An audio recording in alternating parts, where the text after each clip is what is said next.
Hay un momento justo antes de la muerte, donde el cerebro humano intenta negociar con la realidad. Un piloto alemán lo experimentó el 8 de abril de 1944, a las 7 de la mañana, mientras calentaba el motor de su Messerschmitt 109 en el aeródromo de Évreux. El sol acababa de romper el horizonte. El café aún humeaba en su taza metálica. Llevaba 3 años volando sobre Francia sin una sola herida. Creía que ese día sería igual. Entonces escuchó algo imposible. No el silbido agudo del radar de alerta temprana. No las sirenas que debían sonar con 3 minutos de anticipación. Solo un rugido grave, visceral, que parecía venir del suelo mismo. 2000 caballos de fuerza desgarrando el aire a 900 kilómetros por hora, tan cerca que lo sintió primero en el estómago antes de que alcanzara sus oídos. Levantó la vista. Nada. El cielo estaba vacío, limpio, perfecto, azul de primavera sobre la campiña normanda. El rugido se hizo más fuerte. Miró hacia el horizonte, donde los árboles tocaban la neblina matinal, y entonces lo vio. No arriba, abajo, rasante. Un Thunderbolt P-47 emergiendo de la copa de los árboles como un depredador surgiendo del agua, tan bajo que las hojas se agitaban en su estela. Tan rápido que entre el momento en que lo vio y el momento en que las balas calibre 50 destrozaron el metal de su cabina, transcurrieron exactamente 11 segundos. 11 segundos. No tuvo tiempo de correr. No tuvo tiempo de gritar. Apenas tuvo tiempo de entender que todo lo que sabía sobre la guerra aérea acababa de volverse obsoleto. Porque en el verano de 1944, los estadounidenses no ganaron la guerra conquistando el cielo. La ganaron robando el suelo. Junio de 1943. Los cielos de Europa pertenecían a la Luftwaffe. No era propaganda, no era ilusión, era matemática fría escrita en sangre americana. Entre junio y septiembre, la octava Fuerza Aérea de los Estados Unidos perdió 214 cazas sobre Francia ocupada. No por falla mecánica, no por falta de combustible, por pilotos alemanes que volaban desde 1940, que conocían cada valle, cada nube, cada trampa mortal entre 5.000 y 8.000 metros de altitud. La Luftwaffe poseía ese territorio como un depredador posee su zona de caza. Sus tácticas eran letales en su simplicidad. Los Messerschmitt Bf-109 y los Focke-Wulf 190 emergían del sol en picado vertical, despedazaban un Thunderbolt con cañones de 20 milímetros y ascendían de regreso a la seguridad antes de que el piloto estadounidense procesara siquiera qué había ocurrido. Cada briefing de misión se transformaba en predicción de bajas. En la base de Halesworth, Inglaterra, el coronel Hubert Semke comandaba el 56º grupo de caza. Para agosto había visto demasiadas sillas vacías aparecer en el comedor, rostros que reían durante el desayuno y desaparecían antes de la cena, muchachos de 20 años que nunca regresaban. La doctrina táctica estadounidense era clara, absoluta, sagrada: mantener ventaja de altitud, luchar en el plano vertical, nunca abandonar la posición superior. Un libro escrito en sangre de generaciones anteriores de pilotos. Un evangelio que nadie cuestionaba. Pero ese evangelio también estaba matando a todos. Semke comenzó a pensar en lo prohibido, una herejía táctica que podía costarle la corte marcial o salvar cientos de vidas. ¿Y si la altitud no era la solución, sino el problema? ¿Y si la respuesta estaba abajo, no arriba? La pregunta era simple, pero la implicación era radical. Volar bajo significaba no ver amenazas aproximándose. Significaba que un error te enterraría en suelo francés antes de poder reaccionar. Significaba volar lo suficientemente lento para que la artillería antiaérea alemana te rastreara con precisión mortal. Cada manual táctico decía que la penetración a bajo nivel era suicidio para cazas monomotor. Pero Semke miró aquellos 214 aviones perdidos e hizo una pregunta devastadora. ¿Comparado con qué? Comparado con la tasa de supervivencia actual. Porque aquello tampoco estaba funcionando. 27 de septiembre de 1943. El coronel Semke convocó discretamente a 3 de sus pilotos más experimentados: capitán Walker Mahurin, teniente Robert Johnson, capitán Gerald Johnson. Les dio una orden que violaba todo su entrenamiento. Después de completar la escolta de bombarderos, quería que descendieran. No a 3.000 metros, no a 1.500, hasta el suelo, rasar los árboles, ver qué ocurría. Si los llevaban a corte marcial, él asumiría la culpa. Los 3 pilotos se miraron sin decir palabra. Todos habían perdido compañeros de ala el mes anterior. Aún así, aceptaron. Ese día, 3 P-47 Thunderbolt se sumergieron desde 5.486 metros hasta 60 metros sobre la campiña francesa. Volaron tan bajo que campesinos franceses se arrojaron a zanjas pensando que iban a estrellarse. Volaron rápido, 900 kilómetros por hora con aceleradores empujados hasta el límite, y algo inesperado sucedió.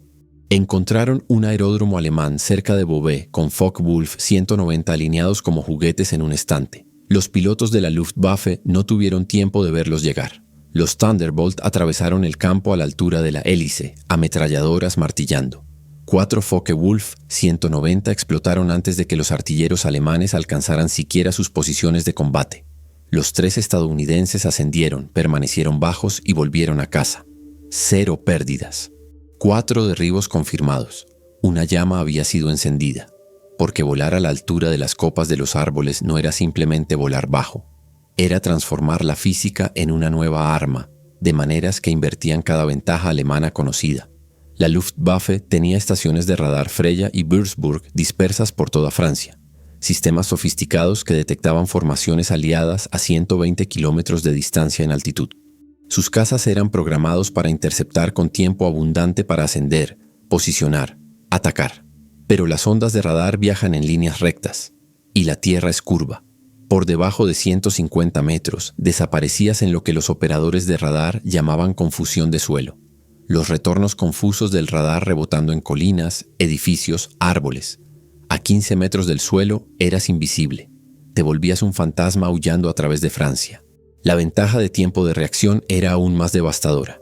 Imagina un piloto alemán sentado en su Focke-Wulf 190, motor calentando para una patrulla matinal. A 5.000 metros de altitud recibiría 3 minutos de advertencia del radar. Tiempo suficiente para despegar, ganar altitud, prepararse. A 15 metros, la primera advertencia que recibía era el sonido de los motores Pratt & Whitney R2800 Double Wasp rugiendo sobre la línea de árboles en su dirección. Del sonido al impacto. 11 segundos. No hay tiempo suficiente para correr hasta tu aeronave. No hay tiempo suficiente para cargar los cañones antiaéreos. Apenas tiempo suficiente para que tu cerebro entienda que estás a punto de morir. Los pilotos estadounidenses comenzaron a atrapar cazas alemanes en tierra con las ruedas aún calzadas. Pilotos todavía subiendo a las cabinas. Técnicos abasteciendo combustible con las mangueras aún conectadas. No era combate. Era una masacre científica. El diferencial de velocidad se volvió herramienta de supervivencia.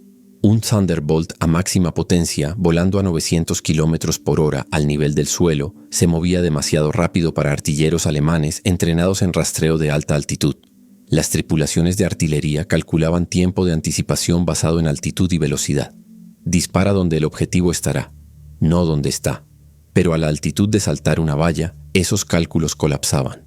Cuando un proyectil de 88 milímetros llegaba donde deberías estar, ya habías viajado 400 metros más allá de ese punto. La artillería ligera exigía rastreo visual y movimiento suave. No dabas ni uno ni otro. Eras un borrón que aparecía y desaparecía antes de que el cerebro del artillero procesara lo que sus ojos habían visto. Y luego estaba el problema de la persecución. Digamos que un Messerschmitt 109 te localiza y se lanza en picado para interceptar. Tiene velocidad, tiene posición, te tiene muerto en la mira. Excepto que no está esperando una cosa. Porque a 15 metros no hay margen de error. Cada maniobra de persecución que hace arriesga estrellarlo contra una ladera o un árbol. No estás solo evadiendo sus armas. Estás forzándolo a elegir entre matarte o matarse. La mayoría de los pilotos alemanes ascendían sin dudar. Habían sido entrenados para combate en altitud, donde tenías 3.000 metros de perdón debajo para errores. Nadie los había entrenado para combate de ruleta rusa a la altitud donde los pájaros construyen sus nidos. La presión psicológica se invirtió. De repente el cazador estaba aterrorizado. Y la presa, cómoda. 8 de abril de 1944. El coronel Semke había pasado 6 meses perfeccionando silenciosamente la táctica, rotando pilotos por el curso de calificación en bajo nivel, estudiando informes de inteligencia sobre ubicaciones de aeródromos alemanes, esperando el momento exacto para liberarlo todo de una sola vez. Ese momento llegó con el clima primaveral abriéndose sobre Normandía. La inteligencia confirmó que 2 alas de caza de élite de la Luftwaffe, el Jagdgeschwader 2 y el Jagdgeschwader 26, estaban rotando sus escuadrones a través de bases avanzadas cerca de Évreux y Vernet. Los alemanes pensaban que esos campos eran seguros. Escondidos 60 kilómetros dentro de territorio propio, protegidos por baterías antiaéreas y redes de alerta temprana. Estaban equivocados.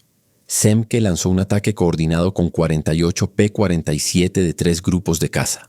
El 56º, el 78º y el 353º. Sin bombarderos que escoltar. Sin barrido en alta altitud. Solo pura cacería al nivel más bajo que alguien pudiera volar.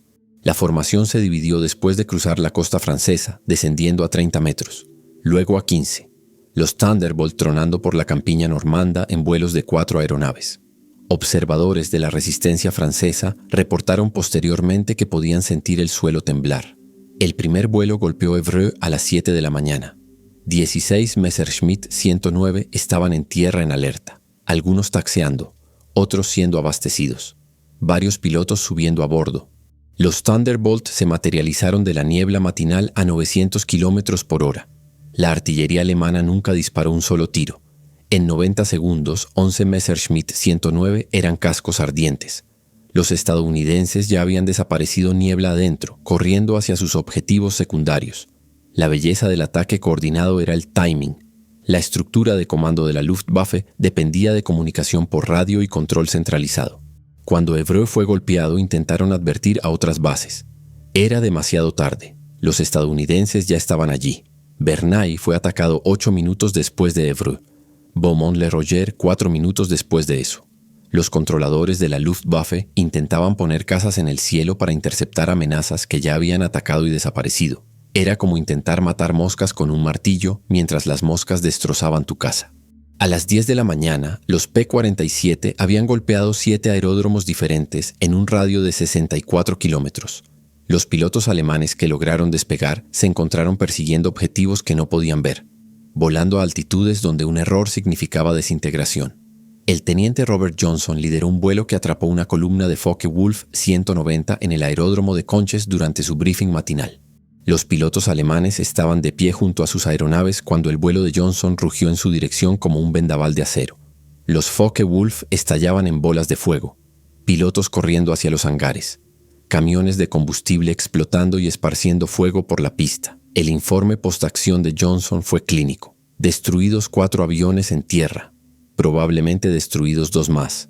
Daño severo al almacenamiento de combustible. Ningún fuego enemigo efectivo. Tiempo sobre objetivo. 11 segundos. 11 segundos que mataron 2 años de entrenamiento y trabajo de mantenimiento de la Luftwaffe.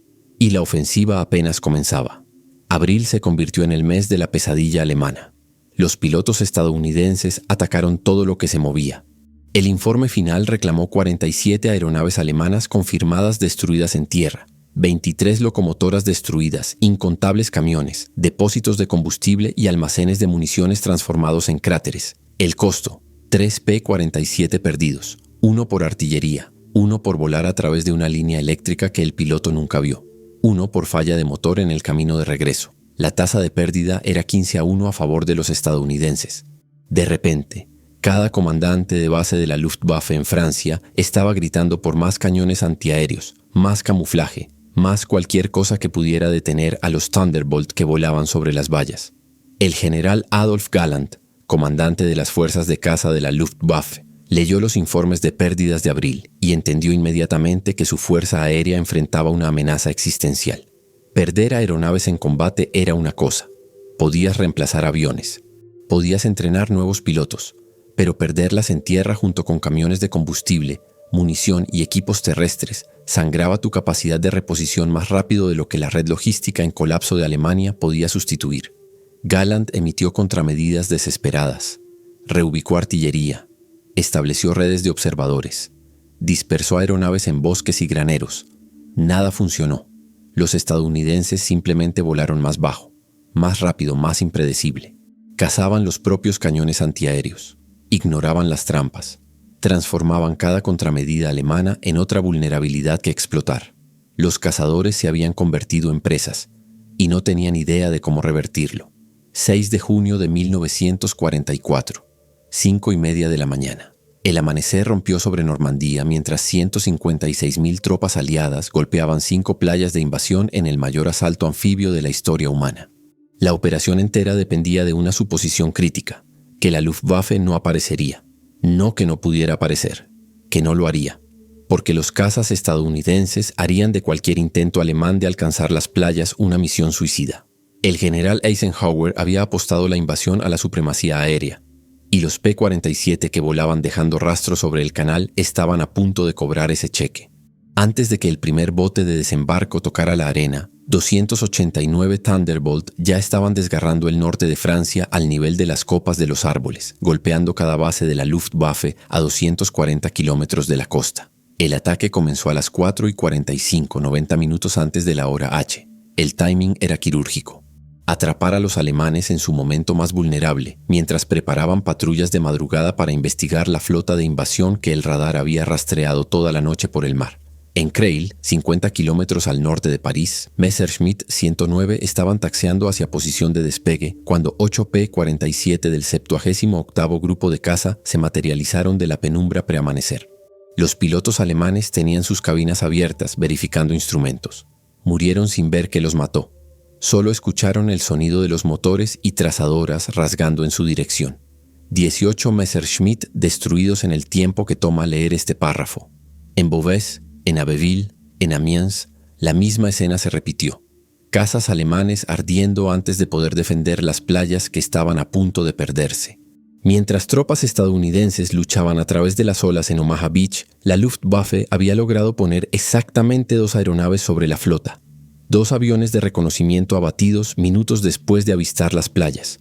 Según informes, Hitler pasó la mañana furioso con sus comandantes aéreos, exigiendo saber dónde estaba la Luftwaffe. La respuesta era simple: ardiendo en aeródromos por toda Francia. Al atardecer del 6 de junio, la Luftwaffe había volado 319 salidas sobre Normandía. Los aliados habían volado 14.674. La invasión tuvo éxito porque el cielo sobre esas playas pertenecía enteramente a los aliados. Y el cielo les pertenecía porque pilotos de P-47 habían pasado 7 meses aprendiendo cómo matar una fuerza aérea antes de que pudiera volar. El día D no se ganó solo en las playas. Se ganó a 15 metros de altura sobre Francia. Entre abril y agosto de 1944, grupos de P-47 volando en misiones de 15 metros destruyeron 1.823 aeronaves alemanas en tierra, 315 locomotoras, más de 9.000 camiones y vehículos blindados, cientos de puentes y depósitos de combustible. Perdieron 289 aeronaves en el mismo periodo. Una tasa de pérdida del 15% a lo largo de 5 meses de las operaciones de combate más intensas en la historia de la aviación. Números brutales, pero sostenibles. Más importante era que las aeronaves que destruyeron en tierra nunca matarían bombarderos aliados, nunca ametrallarían tropas aliadas, nunca contestarían el cielo sobre Francia de nuevo. La matemática del desgaste favorecía al lado que podía reemplazar pérdidas. Y a mediados de 1944, ese definitivamente no era Alemania. La revolución de volar sobre las vallas no terminó cuando la guerra terminó. Reescribió el manual sobre cómo las fuerzas aéreas piensan el apoyo aéreo cercano y la interdicción del campo de batalla. Corea vio pilotos estadounidenses aplicando principios de vuelo a 15 metros contra fuerzas norcoreanas y chinas con efecto devastador.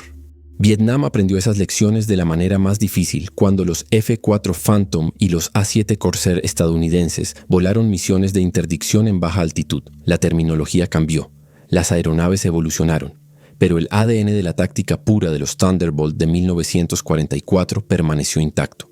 El A-10 Thunderbolt II, diseñado en los años 70 específicamente para ataque terrestre en baja altitud, incorporó cada lección aprendida sobre Francia. Protección pesada de blindaje por debajo, sistemas de vuelo redundantes, armas optimizadas para objetivos terrestres, entrenamiento que enfatiza enmascaramiento de terreno y aproximaciones en alta velocidad. Las escuelas de supervivencia de la Fuerza Aérea aún enseñan los principios tácticos que los pilotos del coronel Semke descubrieron mediante prueba y error, que la altitud te da visibilidad, pero el nivel del suelo te da sorpresa.